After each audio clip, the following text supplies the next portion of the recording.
하나님 말씀 사무엘상 22장 6절에서 19절까지의 말씀입니다. 사무엘상 22장 6절에서 19절입니다.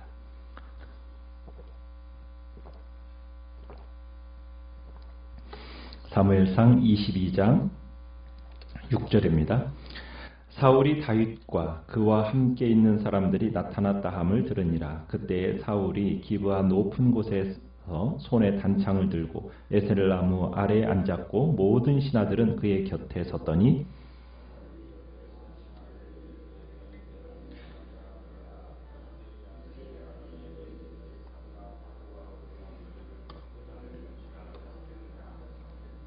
너희가 다 공모하여 나를 대적하며 내 아들이 이새의 아들과 맹약하였으되 내게 고발하는 자가 하나도 없고 나를 위하여 슬퍼하거나 내 아들이 내 신하를 선동하여 오늘이라도 매복하였다가 나를 치려하는 것을 내게 알리는 자가 하나도 없도다 하니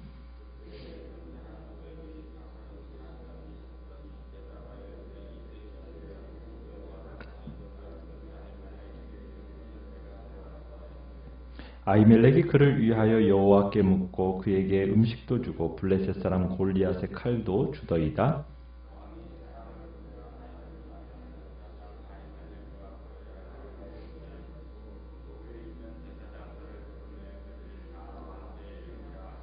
사울이 이르되 너 아히두베 아들아 들으라. 대답하되 네 주여 내가 여기 있나이다.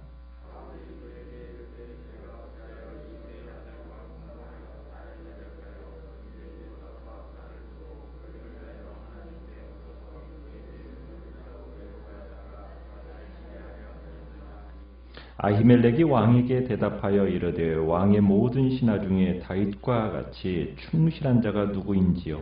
그는 왕의 사위도 되고 왕의 호위대장도 되고 왕실에서 존귀한 자가 아니니까.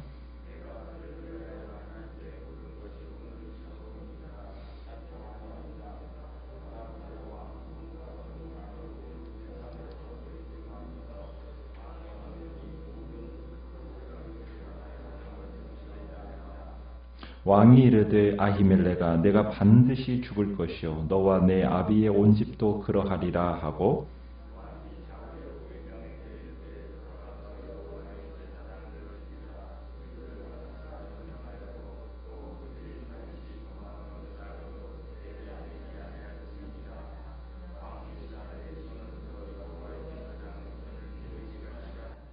왕이 도액에게 이르되 너는 돌아가서 제사장들을 죽이라 하매 에돔 사람 도액이 돌아가서 제사장들을 쳐서 그날에 세마포 에봇 입은 자 85명을 죽였고 제사장들의 성읍 노베 남녀와 아이들과 젖먹는 자들과 소와 나귀와 양을 칼로 쳤더라. 아멘. 오늘 말씀의 제목은 학살당하는 제사장이라는 제목으로 말씀을 나눕니다. 다윗이 이제 사울에게 쫓기는 인생을 살아가면서 그의 가족들을, 그의 부모님들을 그의 증조모인 룻의 고향인 모압 왕에게 의탁을 하죠.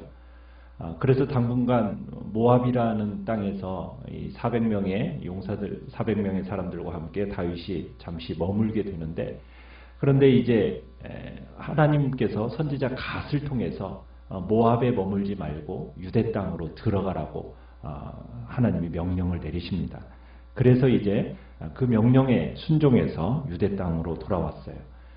다윗이 다시 이스라엘 영토에 나타났다는 소식은 곧바로 사울에게 보고가 되죠. 사울은 다윗과 함께 그와 함께 있는 사람이 유다 왕국에 다시 나타났다라는 소식을 듣고 격분합니다. 그래서 사울은 자신의 출생지이자 수도인 기브아에 이제 베냐민 사람들을 소집을 합니다. 그리고 그는 자기가 언제든지 다윗에게 날릴 수 있는 단창을 손에 잡고 기브아 높은 곳에서 에셀나무 아래 그곳에 앉아 있습니다. 그리고 모든 신하들이 그의 곁에 서 있게 되죠. 자, 그러면서 사울은 어느 지파 출신입니까? 베냐민 지파 출신이에요. 그래서 사울이 곁에 선 신하들에게 이야기를 하는데 7절에 보면 베냐민 지파 출신의 이 신하들에게 어떤 지역 감정을 부추기는 어떤 장광설을 토해냈습니다. 그는 자기처럼 이 베냐민 지파 출신의 신하들에게 이 사람들을 사랑하고 배려하는 자가 없는데 왜 다윗을 소탕하는데 협조하지 않느냐? 지금 다그치고 있는 겁니다. 이새의 아들이 과연 너희에게 각기 포도원과 밭을 주겠느냐는 거예요. 천부장과 백부장으로 삼겠느냐는 거예요. 만일 다윗이 이 나라가 다윗에게로 넘어가면은 사울을 배출한 이 베냐민 지파는 분명 차별 대우를 받아서 공경에 빠질 거다. 이런 식으로 이제 이야기를 하는 겁니다. 그러니까 사울은 자신과의 이 다윗의 갈등을 뭘로 지금 해결하려고 합니까? 어떤 개인적인 차원에서 해결하려는 것이 아니라 지파 간의 갈등. 어떻게 보면은 우리나라가 옛날에 했던 것들은 지역감정 이런 것으로 그러니까 혈연과 지연을 이렇게 정치적으로 이용하는 사울의 모습을 우리가 보게 되는 겁니다. 그러면서 사울은 이어서 더 확신 있는 어조로 뭐라고 얘기를 하냐면 8절에서 베냐민 지파의 다윗 협력을 비난을 합니다. 심지어 자신의 아들 요나단에 대한 피해의식으로도 가득 차 있는 것을 보게 돼요. 뭐라고 얘기하는 겁니까? 사울이 지금 베냐민 지파가 다 공모해가지고 자신을 대적하고 있다는 거예요. 자신의 아들 요나단도 이새의 아들과 맹약했는데 아무도 그것을 자기에게 고발하는 사람이 없고 자기를 위해서 슬퍼해주는 사람도 없다라고 불평을 합니다. 그러면서 자신의 아들 요나단이 자신의 신하를 선동해서 오늘이라도 매복했다가 자신을 치려하는 정황을 자신에게 알려주는 사람이 하나도 없다. 이렇게 불평을 해요. 지금 이게 무슨 증상인 것 같습니까? 아주 심한 피해망상증이죠. 피해망상증. 그러니까 자신의 주변 사람을 의심하는 피해망상입니다. 사울은 베냐민 지파 출신의 신하들은 물론이요. 자신의 아들 요나단마저도 지금 의심하기 시작한 거예요. 극단적인 피해망상 환자가 된 겁니다. 결국에는 이 피해망상이 놉 제사장 학살 만행에 이르도록 하는 겁니다. 사울의 이 피해망상적인 불평이 터지는 바로 그 순간에 한 사람이 그 옆에 있었어요. 9절에. 누가 있었습니까? 에돔 사람 도액이라는 사람이 사울의 신하 중에 있었어요. 그러면서 다윗과 노베 제사장 아히멜렉의 결탁을 보고를 합니다. 도액이 자신이 본 상황을 사울에게 세 가지로 말을 해줘요. 아히멜렉이 다윗에게 뭘 줬다고 얘기를 합니까? 10절에 보니까 음식을 줬다. 또 골리앗에 칼을 내줬다. 또 그 앞절에는 그를 위해서 여호와께 물었다. 그를 위해서 여호와께 물었다. 이건 도액이 덧붙인 말이죠. 그 당시에 여호와께 물은 적은 없잖아요. 그러니까 지금 우연히 일어난 이 다윗과 아히멜렉의 이 만남을 의도적인 정치적 공모로 몰아간 겁니다. 그러니까 그 당시에 자초지종은 설명하지 않고 아히멜렉을 모함하고 있는 이 도액의 발언이 사울을 자극하기에 충분했던 거죠. 결국 이 왜곡된 귀뜸 때문에 아히멜렉을 비롯한 제사장 85명과 그의 가족과 짐승들이 다 몰살당하게 돼요. 참 구약에서 나오는 이 남에 대한 모함, 이 모함이 초래하는 그 결과 중에 여러분 이보다도 비참한 이것을 찾아보기가 어렵습니다. 모함이라는 것이 얼마나 무서운 일을 초래하는지를 우리에게 보여주는 내용이죠. 자, 그러자 왕은 즉각 이제 아히두베의 아들 제사장 아히멜렉과 그의 아버지 온 집, 곧 노베에 있는 제사장들을 왕 앞에 소환을 합니다. 그리고 사울이 직접 아히두베의 아들 아히멜렉을 신문하게 되죠. 사울은 도액의 말을 그대로 인용해가지고 13절에 보면 이렇게 얘기를 하죠. 네가 어찌해서 이새의 아들과 공모해서 나를 대적하여? 라고 하면서 막 다그칩니다. 그러니까 지금 피해의식에 사로잡혀 있는 이 사울이 공모라는 말을 지금 이 사건에서 두 차례 사용하고 있어요. 아까 8절에서도 공모라는 단어가 나왔죠. 지금 온 베냐민 지파가 자기를 대항해서 그의 목숨을 노리는 그 아들 요나단과 공모했다라고 주장을 하고요. 또 여기에서도 마찬가지로 13절에서도 제사장이 다윗과 공모해서 지금 자기를 죽이려 한다는 그 억지를 부리고 있는 겁니다. 그러니까 사울은 지금 자기 주변의 모든 사람들이 뭐로 보이는 거예요? 적으로 보이는 거예요. 자기를 죽이려고 하는 적으로 보이는 겁니다. 그런데다가 사울은 이 도에게 거짓된 보고보다도 한술 더 뜹니다. 13절에 아히멜렉이 다윗과의 공모를 넘어서 그를 부추겨서 사울 자신을 치도록 유도했다라고 비난을 합니다. 그러니까 계속 망가져가는 사울의 모습이 참 우리를 안타깝게 하죠. 이게 바로 여호와를 떠난 자의 모습이라는 겁니다. 자, 영문을 모르는 듯한 분위기 속에서 아히멜렉은 사울 앞에 이제 자신의 입장을 논리적으로 변호를 합니다. 자, 그 내용을 살펴보면은 어떻게 보면 자신의 행동에 대한 변명이라기보다는 다윗에 대한 변호에 더 가까운 성향의 발언을 하는 것을 보게 돼요. 아히멜렉이 4가지를 들어서 다윗을 변호하는데요. 뭐라고 변호를 합니까? 14절에 보면 왕의 모든 신하 중에 다윗은 어떤 사람이다? 충실한 자다. 충실한 자다. 그리고 다윗은 왕의 사위입니다. 다윗은 사울의 군사를 지휘하는 왕의 호위대장입니다. 그리고 다윗은 사울의 왕실에서 존귀한 자입니다. 이런 위치에 있는 사람이 내게 와서 말을 하면 내가 믿지 않겠느냐는 거예요. 누구든지 믿을 거다라는 그런 논리로 얘기를 하는 거죠.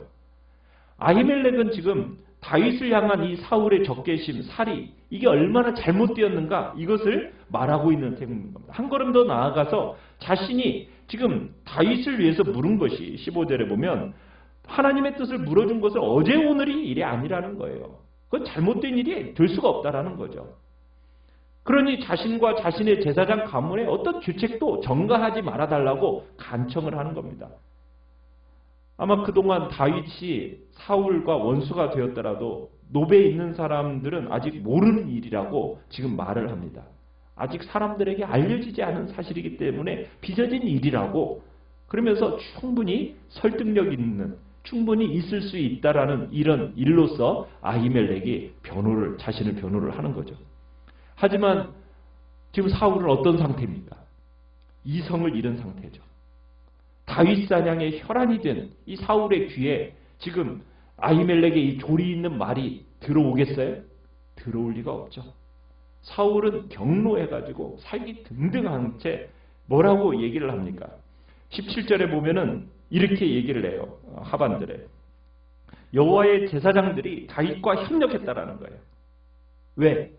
다윗이 도망가는 것을 알고도 자신에게 알리지 않았기 때문에 이건 반역죄를 범했다라고 판단을 하고 사울이 자기 좌우에 있는 호위병들에게 이 아히멜렉을 비롯한 여기 불려온 여호와의 제사장들 어떻게 하라고 합니까? 다 죽이라고 명령을 내립니다. 자, 그런데 왕의 신하들이 이 제사장들을 죽이는 것이 어떻게 했어요? 꺼리는 일이죠. 그러니까 죽이지 못하는 거예요. 싫어한 거예요. 그러니까 이제는 왕이 누구에게 명령을 내립니까? 18절에 에돔 사람 도액에게 그 일을 맡깁니다. 그러니까 사울의 부하들은 다윗 편이라는 이유만으로 제사장들을 죽이라 이 명령하는 것이 무모하고 또 율법에도 위배되기 때문에 주저했는데 이 도액은 에돔 사람이고 또 사울의 명령을 받드는 개였기 때문에 주저하지 않고 제사장들을 죽입니다. 한 걸음 더 나아가서 18절에는 19절에서는 누구까지 더 죽입니까? 제사장의 모든 식구들하고 짐승들까지 다 죽입니다. 그러니까 사울이 놉을 완전히 진멸해버리는 거예요. 진멸해버리는 거예요. 이 진멸이라는 것은 전에 사울에게 하나님이 명령을 내렸었죠. 아말렉을 어떻게 하라? 진멸하라고 명령을 내렸을 때는 하나님의 말씀이 어떻게 했어요? 순종하지 않고 진멸하지 않더니 이번에는 자신이 지키고 자신이 보호해야 할 이스라엘 사람 그것도 제사장들을 진멸해버리는 그런 자리에 지금 사울이 서게 되는 거예요. 사울은 이제 무고한 백성까지도 죽이는 폭군으로 변해버렸어요. 사울은 제사장들과 가축들의 목숨을 취했지만 이제 실제로는 모든 것을 잃어버리게 되는 겁니다. 지금 사울은 부당하게 지금 다윗의 생명을 노린 것도 문제인데 수많은 백성까지도 지금 죽이고 있는 거예요. 자기가 지켜야 할 왕으로서, 정말 백성들을 지켜야 할 왕으로서 해서는 안 될 일을 하고 있는 거죠. 이 일로 인해서 어떻게 보면 사울은 왕권을 완전히 잃어버렸다고 볼 수가 있어요. 이제 백성들하고 스스로 자신을 단절시켜버리는 그런 자리에 사울이 있게 된 겁니다. 어떻게 보면 사울의 위상과 권위도 땅바닥에 떨어졌어요. 왜? 사울의 신하들이 왕의 명령에 이제는 순종하지 않는 거예요. 부당한 명령은 따르기를 거부하고 있는 겁니다. 그러니까 이제 사울에게 남은 건 뭐밖에 없어요? 무력밖에 없는 겁니다. 참 사울이 왕으로 추대되었을 때만 하더라도 그토록 겸손해 보였잖아요. 그러더니 어느덧 폭군이 되어버렸어요. 뭐가 이 사람을, 사울을 이렇게 만들어 버렸겠습니까? 여기 사건에서 아주 중요한 점이 있어요. 내포된 중요한 점이 있는데 사울이 더 이상은 여호와의 제사장을 두려워하지 않는다는 거예요. 여호와의 제사장을 두려워하지 않는다라는 것은 이제 누구를 두려워하지 않는다는 겁니까? 하나님에 대한 마음이 어떠한지를 지금 보여주고 있는 거예요. 하나님의 제사장들을 죽임으로써 사울은 누구하고 원수가 되어버린 거예요? 하나님하고 원수가 되어버린 거예요. 어떻게 보면 사울의 생애에 있어서 가장 큰 죄악 중에 하나는 바로 에봇 입은 노베 제사장 85명을 살육하고 그들의 자녀와 가족과 가축들을 칼로 죽여버린 이 사건이 사울에게 있어서 생애에 있어서 가장 큰 죄악 중에 하나입니다. 하나님의 뜻을 전달해주는 정말 매개할 에봇 입은 제사장들을 학살한 것은 결국 하나님의 응답을 영원히 받지 못할 운명 속에 굴러떨어져 버리는 그런 일이 되게 된 거죠. 여러분, 하나님에 대한 두려움이 사라진 자의 모습은 어떻게까지도 변할 수 있는지를 보여주는 모습입니다. 무엇이 이렇게 만들어가고 있습니까? 사울은 다윗에 대한 분노의 감정, 이 분노의 감정은 어디서부터 시작이 되었죠? 시기와 질투였습니다. 그죠?